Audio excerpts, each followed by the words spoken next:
Сайн бацхан үзэгчдээ та бүхэндээ сайхан өглөөний мэндийг хүргэе. Шинэ 7 хоногоо эрт хүчээр дүүрэн эхэлж байгаа гэдэгт итгэлтэй байна.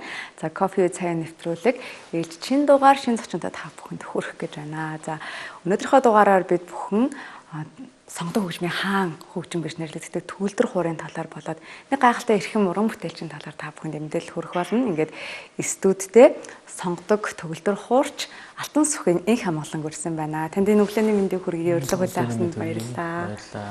Та бүхэнд ч өнөөдөр мэнд хүргэе. За маш их баярлалаа. Тэгээд туудахгүй нэгэн гайхалтай тоглолт болох гэж байгаа. Гэхдээ тоглолтын илүү дэлгэрэнгүй мэдээллийг хоёлаа ярилцлага явц дондоо өгөх болсон. Тэгээд ярилцлага таны хувь уран бүтээлчийн талаар ярьж эхлэе гэж бодож байна. Та анх энэ төгөлдөр хуур хэмээх хөгжмөнтэй хэрхэн яаж танилцж байна? Одоо ер нь суралцаад мэрэгшээд хэдэн жил болж байна? Өөрийгөө гоё танилцуулъя. За намайг хамгаалан гэдэг соёл урлагийн их сургуулийн багш. Төгөлдөр хуурч ерөнхийдөө сонгодог чиглэлээр явдаг. Анх бол одоо багасаа бид нар чинь хөгжим бүжгийн коллеж дунд сургууль байхад нь 7 настайгаас орж исэн. Тэгэл яг ээж аавычаа шалгуулаад тэнцээл. Тэгэл цаашдаа мэргэжлээ болгоод явсан байд. Баг байхад мэдээж ээж аав хоёр зөвлөх байх л та. Ер нь хэн анх хөтөлж оруулж байв? Яаж танилцчихв? Яагаад ер нь 7 настай хүүхдэд ээж аав нь бас яагаад энэ төгөлдөр хуурч хэмээх мэргэжил мэргэжүүлэе гэж бодсон юм бол? Яг ээж манай эмээ өөрөө хийлж байсан байхгүй юу. Тэгээ анхны бас филармоны хийлчдийн нэг байсан. Анх одоо филармон оркестр үүсгэн байгуулж хахад жирийн хөгжим тоглодог хүмүүсийг чинь сонгож аваад авьяастнуудыг нийлүүлээд ингээд анхны одоо мэргэжлийн юу бий болгож ирсэн. Тэгээд тэр үүднээс манай ээж бас хөгжмөн болох гэж бодсон юм шиг байна. Тэгээд нэгдүгürt бас өөрийнх нь ажил ойрхон байж бас таарсан байна. Тий. Тэгээд бид нар ч өөрөөсөө сонгоогүй. Тэгээд манай ээж авчид тэгэл хийл болон төгөлдөр хуурдаа шалгалт өгүүлээд тэгээд хоёуланд нь тэнцчихэд одоо яах вэ гэл ингээд явуулсныг би санддаг.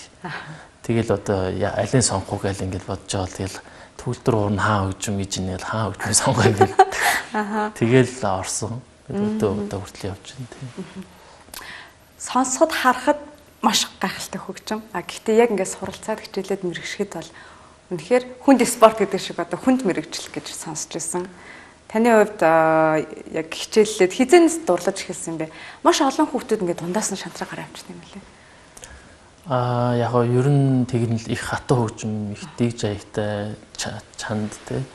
Яг одоо өндөр одоо юу тавьдаг, шалгуур тавьдаг, тийм шаардлага тавьдаг. Тэгээ ерөнхийдөө тийм хобби гэхээс илүү энэ хөгжим бол бүр яг мэргэжлийн хөгжим байхгүй юу? Бүр хувь хүнээс өндөр хариуцлага шаардна, хар гэрээс хариуцлага шаардна. Дахиад тэр хүн төгсөөд хөгжимчин болох уу болохгүй гэдэг юм өчнөө олон жилийн дараа дахиад яриад. Тийм шууд нэгдүгээр орж ирэл хөгжимчин болчихгүй. Дахиад 12-оо төгсөө, дахиад 12-оо төгссөн хүн ч хөгжимчин болчихгүй тийм. Тэгэл цаашаа ингээ ерөнхийдөө явж явцад. Миний хувьд бол ерөнхийдөө би ч бас 10 жилдээ хайхран шоус сурдаг байсан тийм. Тэгж чад ерөнхийдөө бас их сургуульд ороод аягуус ухаарсан. Энэ ч ер нь би энэ мэржлэр явах хэрэгтэй юм байна гэх тийм. Тэгээд урсгалаар явдаг байж байгаа өшөө илүү анхаарал өгдөг болоод тэгээд дахиад 4 жил дахиад магистр гэл ингээд одоо ч гэсэн бас суралцаад явж байгаа. Ер нь дуустдаггүй. Одоо эмчийн мэржлийг чинь бас дуустдаггүй гэж ярьдаг шүү дээ. Олон ч сурдаг. Биднийх ч гэсэн ер нь адилхан. Дуустдаггүй мөртлөө бас тэтгэврт гардаггүй одоо юу гэдэг тийм одоо их мэржил байхгүй юу. Сонгодог төгөлдөр хуурч гэж байгаа шүү дээ. Би за ингээд сайн мэдэхгүй учраас асууж байгаа шүү. Төгөлдөр хуурч гэхэл одоо бүхэл жанр тоглоом. Мэдээж бүхэл жанр тоглодог байх. Тэгэхээр таны хувьд яг сонгодог гэдэг нь одоо илүү академик өндөр түвшинд болоод тах шиг байна. Ер нь дотор нь яг ямар төрөл жанраар ангилд юм бэ? Ер нь анх мэдээж энэ төгөлдөр хуурыг ингээд анхнаас нэг л хүмүүс сураа явж байгаа тий. Тэгээд яг ерөнхийдөө яг сонгодог чиглэлийн төгөлдөр хуурчиг угаасаа багаас нь л бэлддэг. Тийм 500 наснаас нь бэлдэж тэр хүүхэд 10 настай байхдаа айл хэдийн одоо тэр төгөлдөр хуурын юу олсон байх хэрэгтэй байхгүй юу? Одоо зөв жаягаар явсан байх хэрэгтэй арга барил дэг журмаар суурь нь маш зөв тавигдсан байх хэрэгтэй гэсэн үг юм тийм. Тэгээд ерөнхийдөө 10-аас дээш хэрвээ бүр суут биш л бол 10-аас дээш наснаас хэрвээ сурлаа хэд ер нь жоохон оройтох байхгүй хэцүү. Яг одоо тэр нөгөө юугаар явахад мэрэгжлийн түвшинд ер нь аль ч адилхан шүү дээ. Урам гулгалт байна. Одоо өнө балетчин байна. Тэ юу гэдэг юм. 10-аас доош наснда л сурч эхлэх хэрэгтэй юм байна тийм. Эрт ер нь угаас тэгж явах хэрэгтэй. Тэгээд сууд төгөл одоо бас хүмүүс байна шүү дээ үе. Тийм хүмүүс жишээлх юм бол 10 хэдэн наснаас сурсан сууд хүмүүс байдаг.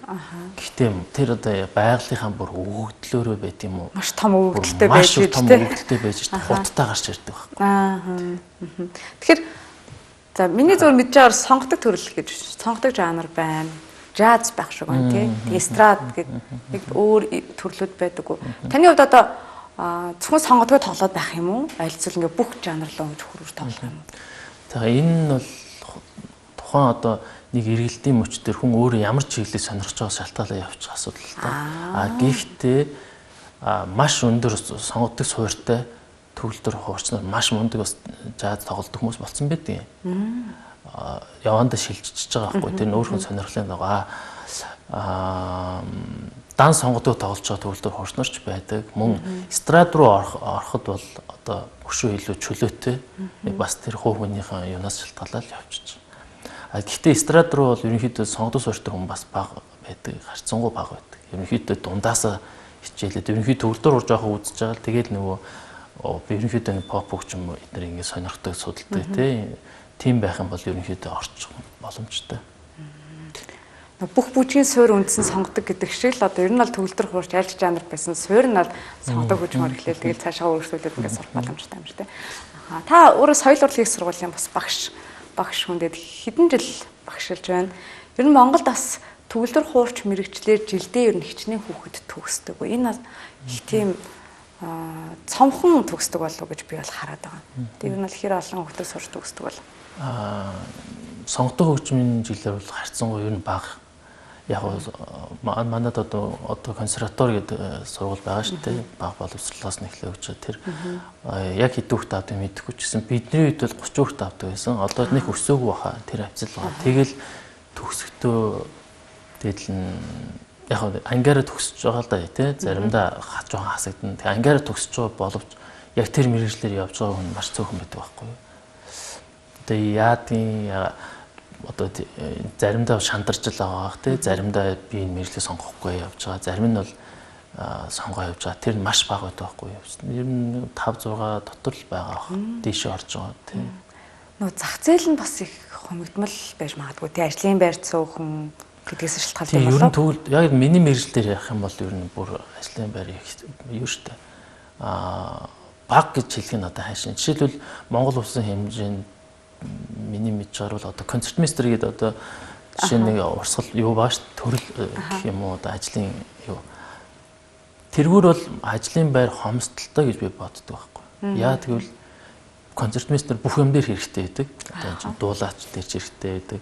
Одоо артын хөгжим дээр ч хэрэгтэй тий. Ер нь төгөлдөр хуураас бусад хөгжим дээр ер нь бүгдэнд нь л хэрэгтэй байдаг. Тэгэхээр тэр салбар дээр бол маш их бас дутагдмал байгаа гэж би бодож байна тий.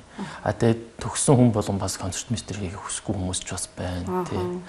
Тэр дундаа бүр ингээ гостол хөгжимчин болох нь бол бүр бага байхгүй. Энэ бол тэгэхээр Монголын хэмжээнд ярих юм бол их жоон хэцүү асуудал.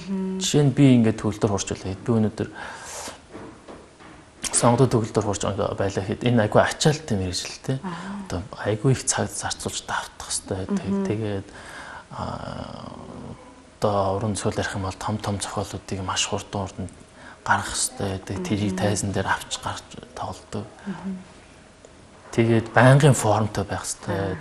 Тийм. Гэх мэтлэнгээр. За тэгэл би жишээлээд ингээд ямар нэгэн дандаа тоглолт хийж чадахгүй. Энэ бол ерөнхийдөө цаг хугацаа шаарддаг байхгүй юу. Тэгээд ингээ хүн тэр чинь бол гадаадд бол хүмүүс бүх юм нь бэлэн өнөөдөр ирээд энэ тоглолол одоо цалингаа авлаа маргааш нислэг ургаас орж тоглолооч гэдэг юм ингээл явж байгаа. Монголд бол бүх юмыг өөрөө хийж байгаа байхгүй. Очоод заалаа ярьлаа, дахиад өөрөө давтлаа. Нөгөөтнийхөө хойноос хөөцөлтөн тий. Дахиад хэнийг үзүүлэх үгээ бодно. Маркетинг дээр өөрөө ажиллана тий. Тий, яг Монгол юмдаа л гэж энэ талаас арих юм бол тий. Гэхдээ бас хэдий зах зээл нь хомс бас маш цөөн хүмүүс байдаг ч гэсэн илүү мэрэгсэн байдаг болоо гэж бодож байна. Цөөхөн төгс тусмаа илүү чанарчж гарч ирж байгаа. Тэгэхээр таны хувьд бас яг энэ салбарт олон жил ажиллаж байгаа. Тэгээд үүнийхээ ажиллахын хажуугаар мэрэгсэн боловсон хүчнийг гаргахын хажуугаар өөрийнхөө бас хайртай хүсэл мөрөөдлийг өөрийнхөө гоё тоглолтыг бас гоё хийж чинь. Тэгээд тухайс 5 дахь сарын нэгэнд төгөлдөр хорийн үзэсгэлэн гахлаа тоглолт болох гэж байна. Хоёулаа тоглолтоо илүү үзэгчд гоё танилцуулъя. Энэ тоглолт таны хувьд ер нь хэддэг тоглолт вэ? Энэ жилийн тоглолтын хувьд бас юугаараа онцлог байна? Ер нь бол яг би даас ингээд бодох юм бол нэг 4 5 дахь нь байх юм шиг байна. Онцлог гэвэл одоо энэ удаа ерөөхдөө нэгэн том зохиолуудыг бариад авцсан.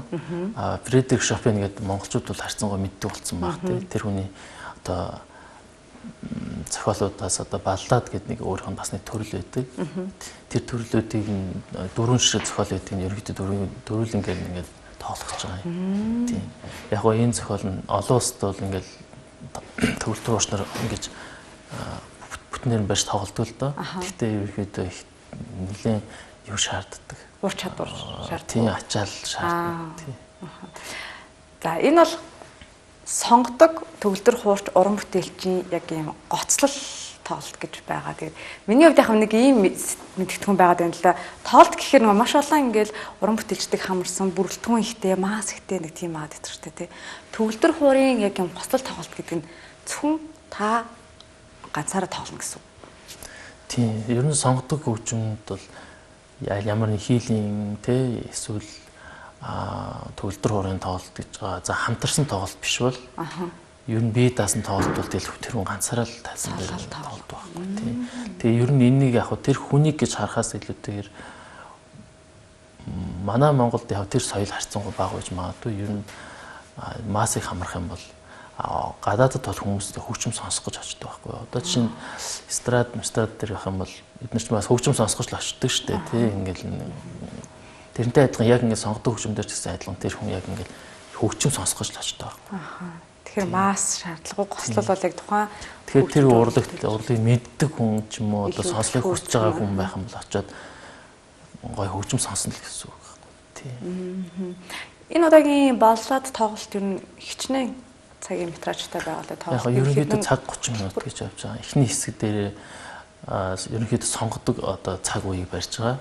Хоёрдугаар хэсэг нь Фредерик Шопен романтикийн үеэр тусна гэсэн үг.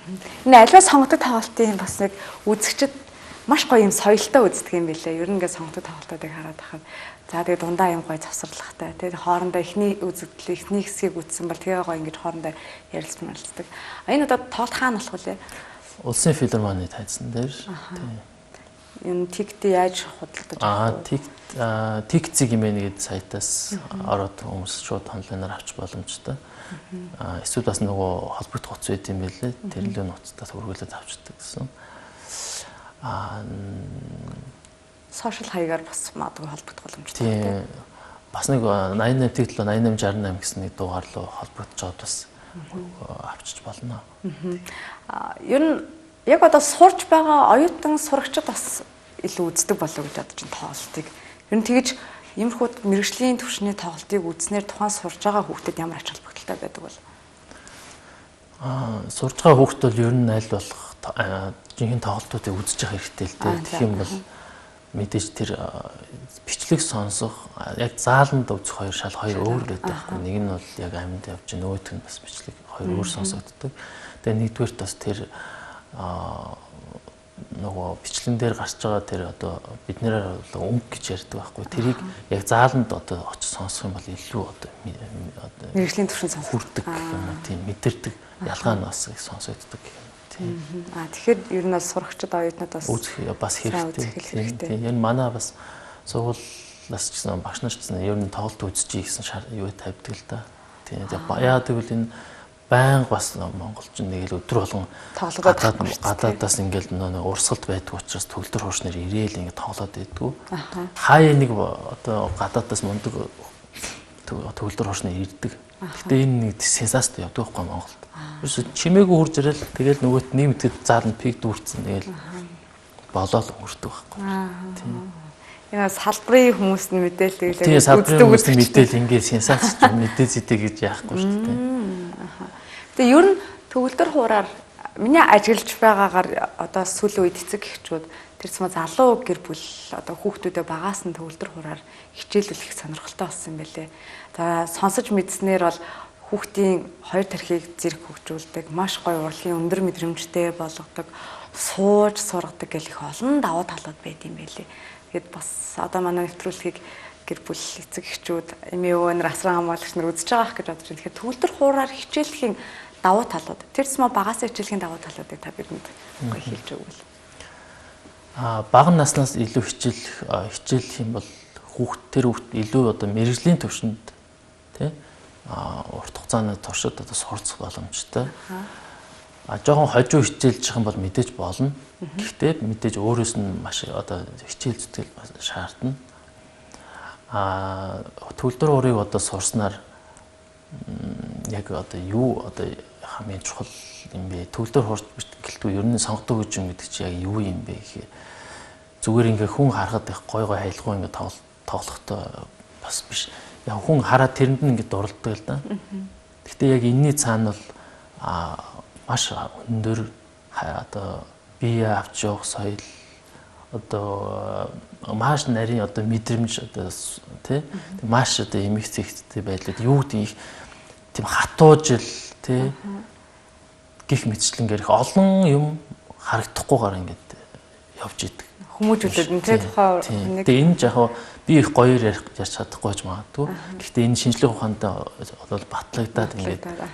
Тэгээ сүүлийн үед манайхан маш их ингээд сургаж байна л та.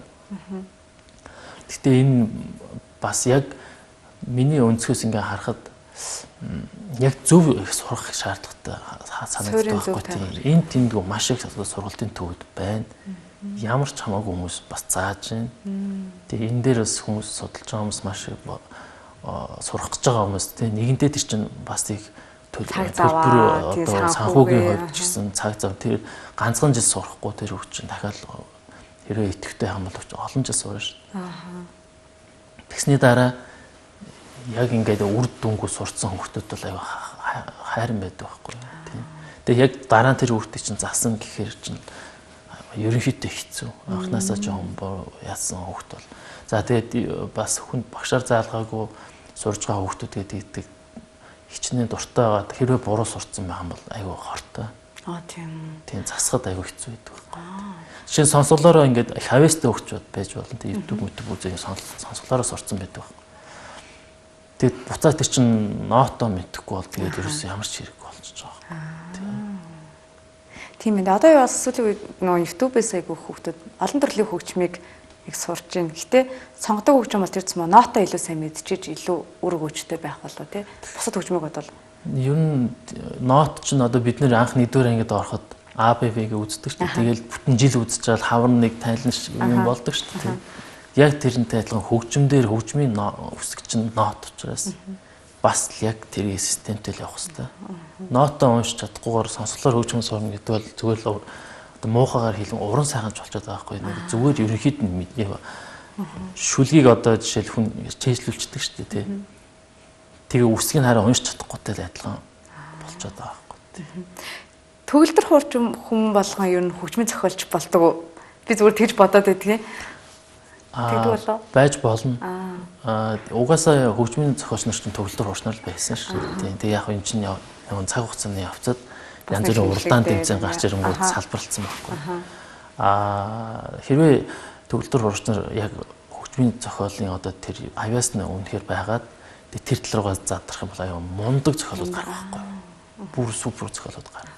Таны хувьд бас би тийм зохиолчны талаар нэг аягүй нэг сонирхоогүй учраас анхны суурь нь төгөлдөр ороод явсан. Хэрвээ ингээд яг магадгүй 1-р анги 2-р ангиас зохиолын одоо онлын хичээлүүд давхар ингээд хөгжүүлсэн байв зохиол бичихгүй боломжгүй шууд бичих хэрэгтэй. Тэгээ одоо нөгөө яагаад олчноо олон жил очоод хөгжмийн зохиол бичиж тэгэхээр яад үл дэлхийн аягүй том зохиолч нарын бүтээлүүд чинь хараа бид нар чинь өөрсдөө ингээд сүрдсэн. Тэрэнд хүрэхгүй шүү дээ.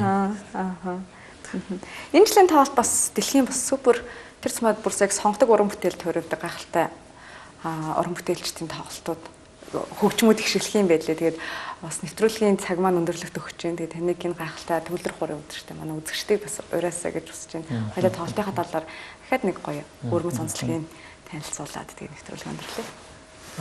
За сонгодог хөгжим ойлгодогч бай, ойлгодогч бай тий. Би чинь өөрөө бас нөгөө яг сонгодог хөгжмийн хүн тэгсэн би уран зургийг бол бас сайн мэддэг байхгүй юу. Жишээлбэл тэгээд би уран зургийн газар орлоо гэхэд судалгаа хийж л тэрийг талаар сайн мэдчих авахгүй бол ерөнхийдөө их гой зураг байна гэж харна тий. Тэгээд тэрийг ингээд нарийн ингээд гой судлаад ирэх юм тэр зураг өшөө гой харагдана шүү дээ мэдээж нарийн. Тэрнтэй адилхан сонгодог хөгжмийг гэсэн хүмүүс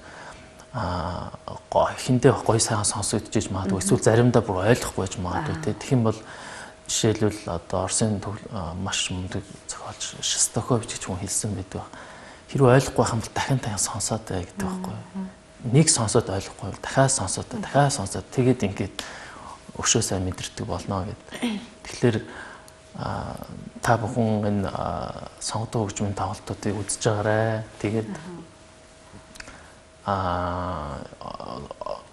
зүгээр одоо очиод ингээд сонсоход та гоё тайвшрал тий өшөө нарийн одоо энэ нэг сонгодог хөгжим дотор ч одоо олон одоо философууд бас явж идэг тий. Бас тэгж цаг завыг өнгөрөөж өөрийнхөө бас гоё амраа гарайл гэж тий. Би бас бүр жирэмсэн ээжүүдийг уриалмаар байна. Яагаад тэгэхээр би нөө өөрөө жирэмсэн байхад эмчнэр бас айгүйх сонгодог хөгжим сонсоорой гэж. Одоо энэ төлхөө ээж нар бас илүү мэддэг болчихсон. Тэгээд хүүхэд хөвлөдөд тэгж явах хугацаанд сонгодог хөгжим сонсох тухайн хүүхдийн тархины хөгжилд маш өндөр хур нэмрэг оруулдаг гэдэг юм байлээ. Тэгээд тийм болохоор энэ гайхалтай төгөлдөр хорын өдөрт бас манай хөлхөнд байгаа ээж нар маань очиод үзээрэй гэж хүсмээр байна. Тэгээд их гой уран бүтээлүүд тэнд тэгшэглэх болно. Тэгээд энэ нөгөө цаг завгүй ачаалттай нийгэмд бол тархийг 2 цаг гэсэн маш гоё амрах болоо гэж бодож байна. Тэгээд та бүхнийгаа энэхүү гайхалтай тоглолтод дуурч байна. 5 дугаар сарын 1-нд 19 цагаас Монгол Улсын филармоны танхимд болох болно. Тэгээд тасалбарыг бол давар гарч байгаа утсаар болон Ticket Game-ээс судалтаа аваарай. Тэгээд өнөөдрийн манай зочин бол сонгодог төгөлдөр хуурч Соёлын их сургуулийн төгөлдөр хорийн багш Алтан Сүхийн инх хамгаалан байлаа. Танд тоглолтод өндрөөс өндөр амжилтыг хүсье. За баярлалаа. Урилга авсан баярлалаа.